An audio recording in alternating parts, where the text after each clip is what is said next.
for the crisis to happen. Then they will pull it out, and hopefully it will get voted on within 24 hours. So that is it. That is really the way things go.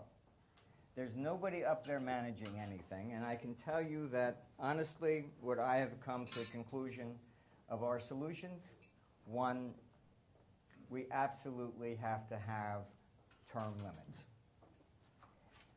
A professional political class is wrong because that politician is not interested in you. He's interested, how do I win the next election? You will see absolutely nothing done in Washington, and pay attention now closely. The Bush tax cuts in the United States, they were pushed off until December. They formed a committee to cut the U.S. national debt. Of course, nobody agrees. So it goes into automatic pilot when? January. All these things are scheduled for what we call the lame duck Congress. Congress ends now. The new guys come in mid-January. Everything is scheduled for this dead period, so nobody has to take responsibility. This is the way government really works. When you get behind that curtain and you see it, you don't necessarily want to sleep. You know, you wish you could sleep very soundly at night, but it doesn't work that way. It is really terrible. There is no, you would like to think that there's actually long-term planning, ideas. It doesn't exist, and you're not going to get it unless you have one type of politician there for one term and out the door. A lot of these guys, they stood up and they said about Saddam Hussein and Gaddafi, and oh, they were dictators, they were there for 30 years, and I asked them, well, how long have you been in the Senate? No different. When they're there for that long, they lose track of what is really happening. Washington, D.C. is totally insulated, totally. Its real estate market didn't even decline. It is now listed as the best city to live in. Why? Because all the bureaucrats are there.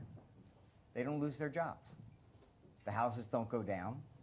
So when everybody is screaming, gee, you know, I lost 40% of my housing, to them, I get a phone call only when the stock market goes down, because their 401ks, their retirement funds are getting hit. Then I get the phone call, gee, do you think we need another stimulus package?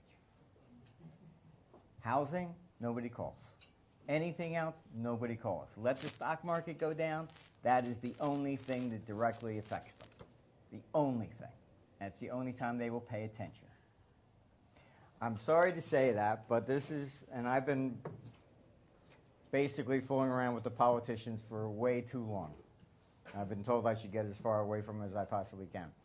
But I have seen personally, and I've been meeting with them basically since the Reagan administration.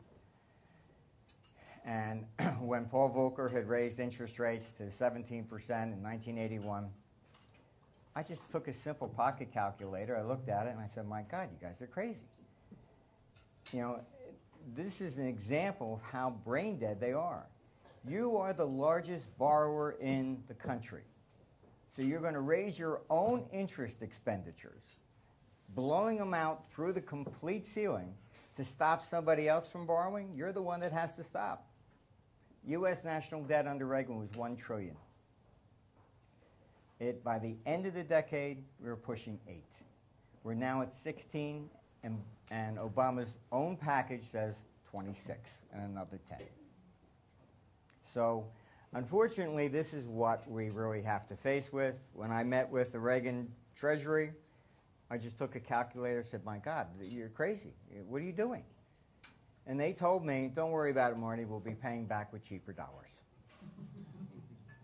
So unfortunately, that is what we're facing. We're facing a major sovereign debt crisis. This is what's really driving capital crazy around the world. Pension funds are in trouble. Everybody's looking to put money someplace else. Politicians, the governments are getting very aggressive on the taxation. So this is why Asia is rising. The capital is coming in this way. We're going to see Asia rise up. China will become the #1 world economy within less than 10 years. The United States is on the ebb and declining, and there's nothing that anybody's going to be able to do to stop it. We have all of Europe completely nuts. We have Japan probably about ready to capitulate next year.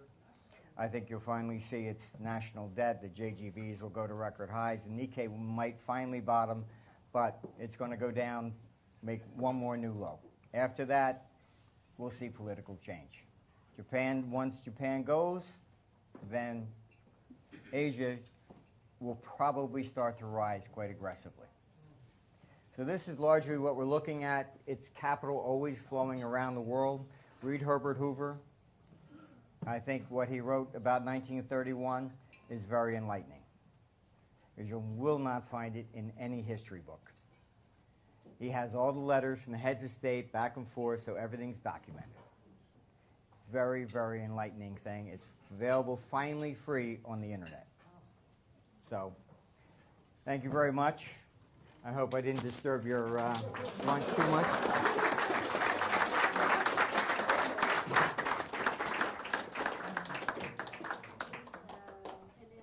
I'm sure that we have a lot of questions. Please, who's on the first one? Yes? Okay. Okay. Okay. Thank you, Coach. Martin, I'm going to ask you the most commonly asked question to you. Yes. Supposedly, if I had $1 million today, where should I put the money that will give me the best return over a period of six months or a year? That's not easy actually to answer, because everything's very fluid and dynamic right now. What will happen with the dollar is the dollar will actually be pushed up. This is an anomaly, and you'll see it with the Japanese yen. Everyone says, gee, if Japan's declining, why is the yen at highs? Because as an economy implodes, the people need to bring money home. They need it to pay off a lot of things, and actually, if you look in 1932, you see 1932, when the U.S. is at the bottom of the Great Depression, is the record high for the U.S. dollar. Japan is the same. So as Europe is capitulating with the sovereign debt crisis, and Japan, that will first push the dollar up. After that, you will see then the dollar, then it will turn around and say, gee, Europe's dead, Japan's dead, U.S. has got to be next. Then it will attack the U.S. dollar, then you'll see the dollar go down. So there isn't an easy answer anymore, because we're in a very volatile stage. 6 months is almost like 25 years used to be. Capital is going to be rushing around from one currency to the next very, very quickly. And 2013 is going to be a very volatile year. It should begin to get into a trend after the summer, probably around August 7th. After that, we should begin to see a trend. But between here and there, it's just going to be very choppy, because a lot of people are trying to figure out where to go with capital. So I would say private sector is definitely away from government bonds. Yes? My question, I don't want to know where Joe would like to put his money. I would like to know where's your money. I would say, in all honesty, there's a lot of things changing. Banks in the United States, for example, you can get, if you put money in a bank, for 3 years they're offering 0.5%. Okay? But if you go ask them for a car loan, it's 4%. A lot of people have been talking, a lot of the gold bugs and all have been saying, oh, these are going to be hyperinflation, etc. It's not, because that is not being passed on to the consumer. If the consumer wants to borrow, they want 100% collateral. So it's actually much tighter than it ever was, and cutting the interest rates as they have caused major problems. Now, the bank spreads between bid and ask, you can fly a fleet of 747s through. So they're making more money today than they ever did before. But secondly, part of that process is, and why is Japan still hurting and the United States is basically declining? Because politicians do not understand interest rates. You have the elderly who have worked their whole life expecting income to support them in retirement. You've wiped them out. Taking interest rates to zero in Japan and virtually zero in the United States, you wipe out the whole elderly class. They don't think about that. All they're concerned about is trying to help the banks. That's it. So where do I look at it? I'm looking largely at private sector. What's happening, there are pools are forming in Germany, for example, buying commercial property. It's fully rented, they're putting them together, and yields are coming out 14, 17%. You look at a lot of stocks, you're beginning to see dividends at 6, 7, 8%. Good companies. I'm not talking about speculative companies that maybe might have something, but viable companies that are there, blue chip companies. Look at what they're paying in dividends. What's happening, I can mention that going into the presidential elections in the 1920s, there was a guy who I've been compared to a lot, was Jesse Livermore. He was a trader. He came out going into the presidential elections, and he saw the market like this, and he said, this thing is going to take off dramatically. He was looking at the fact that interest rates were down, I could earn more in dividends. He said, capital is going to move. The Wall Street Journal accused him of trying to influence the presidential elections, and thereafter would never quote Jesse Livermore again, because they were wrong. We are at the same level again. You can earn a lot more in interest in dividends than you can from a bank. Going to corporate and looking at the good corporate stuff. So I'm looking largely at, you're going to see, a lot of people are talking about our stock market in bubbles, etc. India looks like it's basically where Japan was about 4 years before the peak. India is going to take off and make new highs. All this takes, largely, is a small amount of money coming from the public sector. We have, in the United States, $16 trillion sitting there in government debt. Can you imagine if just 15, 20% decide, I'm going to diversify, I'm going to start buying some of the stocks. I think government debt's too much. That is a tremendous amount of capital that's going to come. And we're looking at the bond markets are basically going to decline. The Federal Reserve bought 61% of the new debt coming to the market last year. So we're in that city of Maine situation where you're not selling 100% of the debt. So I'm looking more private side. I think that's what you should be looking at, where you put your money, out of government debt and looking at private. Basically, I think real estate, some of them are going to do well. And I would look at, the good blue chip stocks that are paying decent dividends. So, okay. Last question, Karen. Yes. Martin, have governments come to you? Because I believe that if there's somebody who could save the world economy, would be the advice of somebody like yourself. So have clever governments or government officials been speaking to you? Well, there are always people in government. There's always a yin and a yang, so to speak. There's always, two sides. There are good guys in the House Financial Services Committee that know we're really, going down the river in a handbasket. I would say this, that I have met with practically every major country around. I was called in when China, in the Asian currency crisis in '97, I was invited by China, and I flew to Beijing, and I met with the central bank there. And the first thing, I was kind of surprised, because I'm more of a practical, on-hands trader rather than an academic. And I was surprised that they were asking me to come over rather than somebody from Harvard or something. And when I got there, what I found was something really starkly different from what you see in the West. That was everybody that the Bank of China had been sent to the West and worked on dealing desks at all the banks. So when I sat down with them, I was sitting down with traders. They actually had practical, real-life experience, which was hugely different. So when the U.S. Treasury asked me, since I was the first person invited by China to go there, he said, gee, what was it like? I said, you know, it was very interesting. They only hire people with experience. In Washington, at the Federal Reserve, they have more PhDs than anybody else around.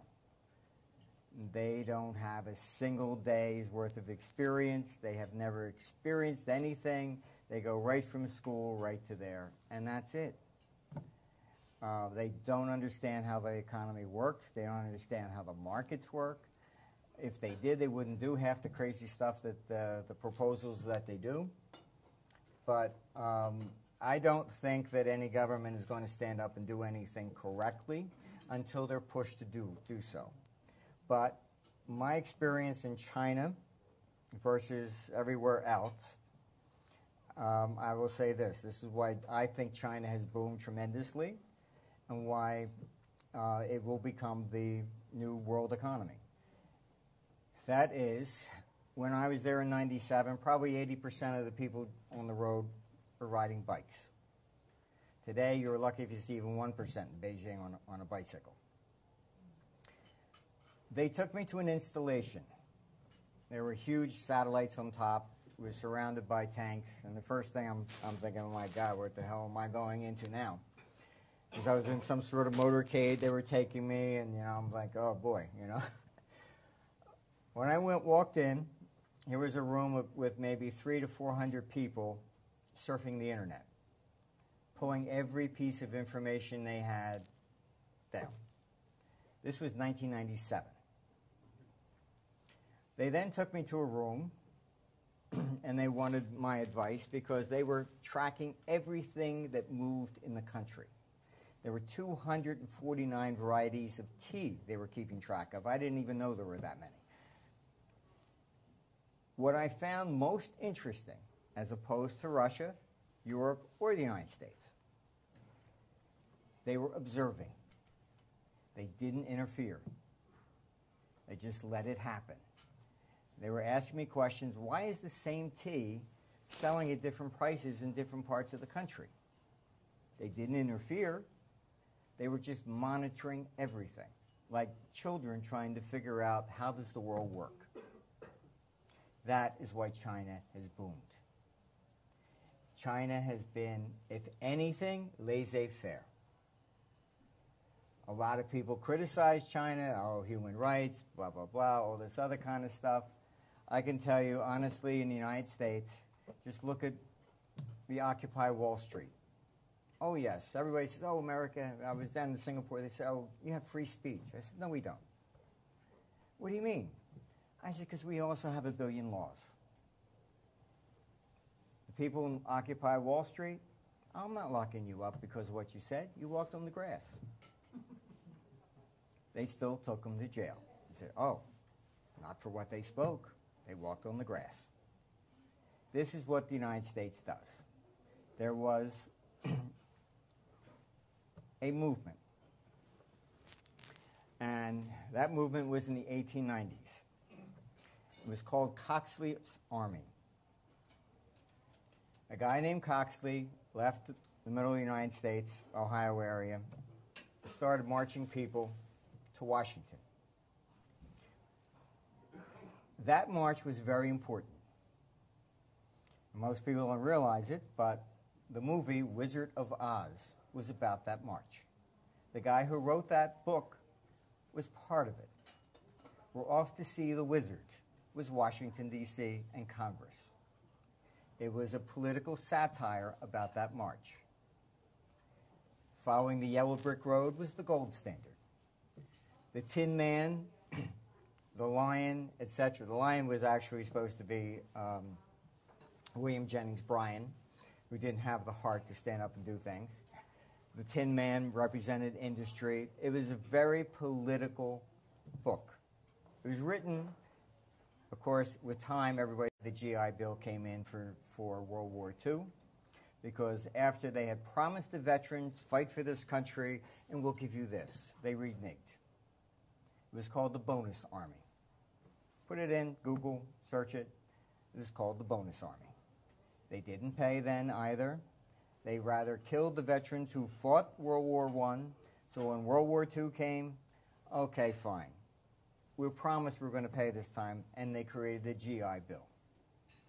But I recommend going online. These are parts of history they like to leave out.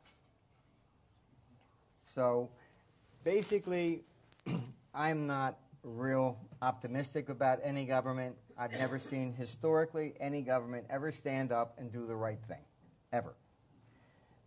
It is them against us, regardless of what form of government it is. That really does not matter. And there was, in Plato's Republic, you'll find a debate. Socrates debated a guy named Thrasymachus. Socrates said, oh, a democracy. The people would always vote correctly. He believed that, they put him to death. He argued in this debate, and his opponent was Thrasymachus. And I suggest reading it. He basically stood up and he said, all governments are the same. It does not matter. They all pass laws in their own self-interest. So justice is always the same. It is only the self-interest of the stronger. And his analysis of all governments, and he said it didn't matter if it was what kind it was, aristocratic, democratic, dictatorship, or whatever, it's always the same. They are there to survive. They will do what it takes to survive. And basically, justice is always the same thing. It's only their self-interest. So the answer to your question is they will never do anything to help society, and you'll always see at the end, the only time they take action is always in self-defense. That's why they're raising taxes going on everyone. Last December, the United States passed a law basically saying that any American that has an account overseas in a foreign bank doesn't tell them, they can confiscate the bank's assets in the United States. So Americans are being thrown out of everywhere. So that's basically what's going on. And it's all about them money. They really think, gee, if we get more and more money, that will solve the problem. Just look at the elections in the United States and how nasty they have become. Obama stands up and says, oh, it's the rich. As if they paid their taxes, there wouldn't be any problem. If they collected everything, they'd still spend more. It doesn't matter. So, unfortunately, that's the way it goes. It's politicians are always after their own self-interest, and it doesn't matter what form of government. They're all the same. So.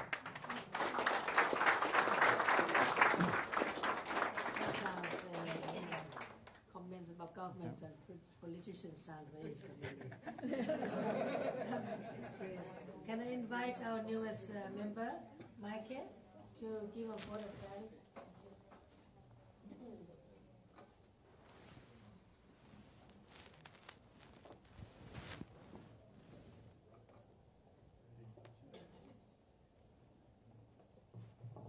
Dear Mr. Armstrong, thank you for coming here.